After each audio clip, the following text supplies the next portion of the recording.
suomalaiskodeissa on tämmönen ihan kumpi vaan teistä tuntuu sopivalta, niin mennäänpä. Hei lapset! Terve! Noniin, tässä on Pekka Se on ja Pekka. Markus. Niin, se on totta joo. Tämä ei esimerkiksi liikuntaesteisille ihmisille sopisi ollenkaan, se on niin hirveästi näitä portaita.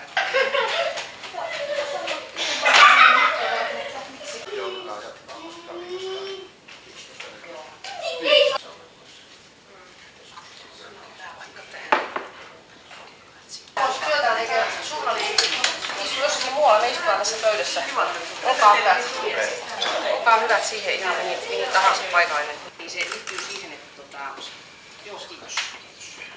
Istumaan sää kanssa 15 tai jotain tällaista. Ei ole paljon minä käsityksessä. Vitoset 8. Siellä käy sun. Sitä voi kunnioittaa kyllä sitä.